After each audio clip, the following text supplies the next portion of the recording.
She came to me, Mike's Instant Movie Review. I don't know if this is being recorded in black and white, but I'm seeing myself in black and white. I've got my phone on black and white grayscale for reasons I won't get into right now, but maybe in a future video I will.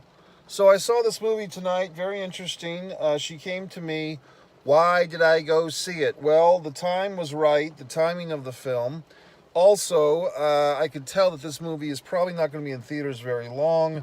I just have been going to so many movies for the last 4 years, especially with these wonderful subscription plans from AMC, where I'm at tonight, Regal Cinema, Cinemark, all these wonderful theaters have all these wonderful subscription plans, and I take advantage of them. And I said, okay, I want to see this movie. I want to see it on the big screen. I'm not a Netflix and chill fuck. I'm not a I'll watch it at home asshole. I go to the goddamn theater like a man and watch the movies on the big screen.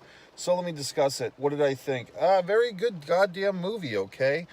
Reminds me of movies for perhaps from the late 90s, early 2000s. You had all these interesting indie films with all these wonderful actors and all these character developments and different types of stories. And then everything got very superhero, Marvel Comics, this fuck, that fuck, reboot, sequel. So this was kind of a throwback to better times for cinema. And you've got a beautiful cast: Anne Hathaway, Marissa Tomei. Nice to see, and look, I'm just going to say it. Peter Dinklage, great actor. Nice to see a person with, a different type of body shape, that the whole goddamn movie is not about, oh, look, he's got a different type of body. He's short. Let's talk about it. That's the whole fucking character. Nice to see that no mention of it, okay? So good for him. Although I would debate Mr. Dinklage on his Snow White and the Seven Dwarves debacle. Hornswoggle might take exception. You can look up my review of Hornswoggle's book on One Pro Wrestling and Sports Fan. But in any event, Dinklage is a great actor. I was not a huge Game of Thrones fan. I watched the first season and that's it. I call the show Tits and Dragons. It was not a favorite show of mine.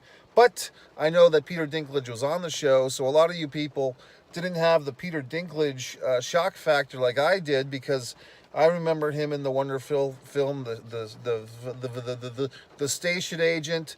Before that, Living in Oblivion.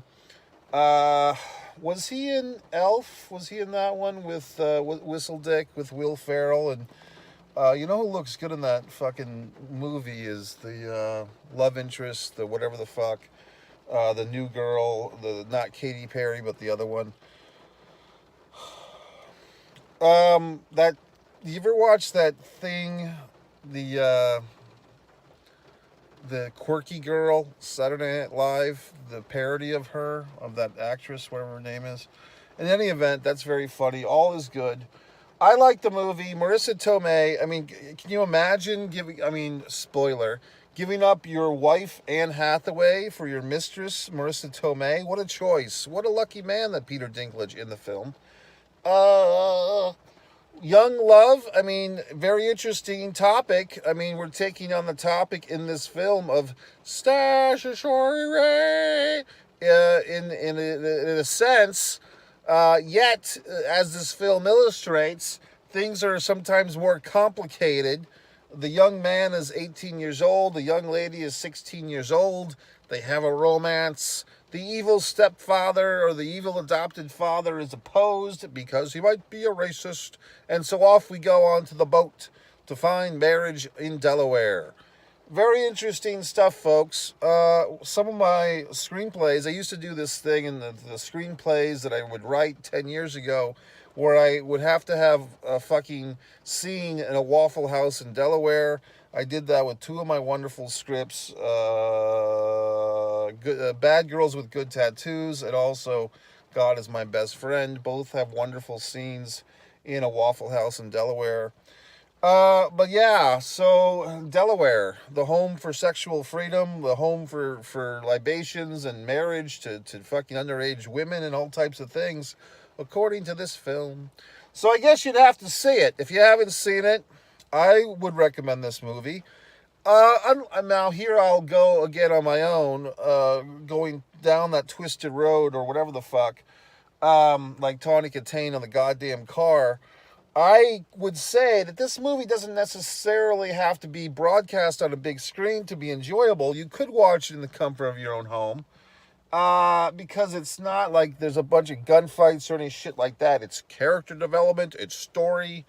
This movie, I used to go see the opera on the big screen. The movie theaters have all these Met Operas. I haven't done that in several years.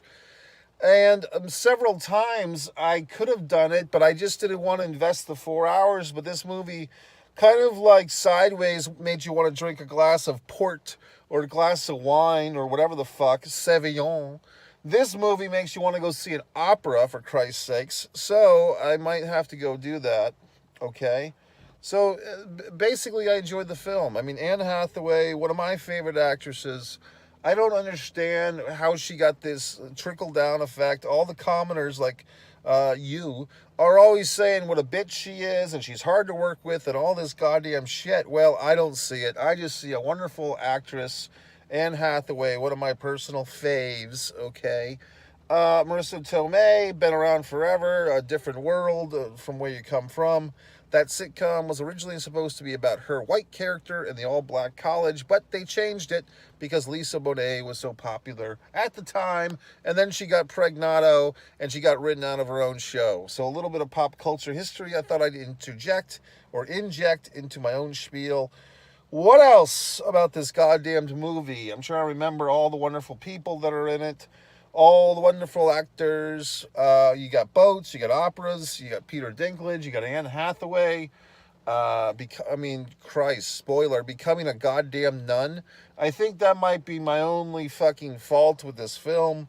No offense to nuns, but Anne Hathaway, come on. She's not going to be a nun. I know it's not actually Anne Hathaway. It's her character, but she shouldn't be a fucking nun. She's too gorgeous. So I liked the fucking movie, and I enjoyed it. So, yes, go see this goddamned movie. You can put the fucking, Saw, I haven't seen Saw 10. I haven't seen the fucking whatever the fuck 3. The fucking Denzel 3. I haven't seen the Expendables 4. Christ, I don't need to see all these goddamn sequels. I want original movies that seem like they should have been made in 1997 with all-star ensemble casts, movies taking place in New York City, people cheating on their spouses, illegal love, all types of things, all types of adult content in a cinematic movie, okay? So I enjoyed this fucking thing. Put me in your next movie, Anne. Let's have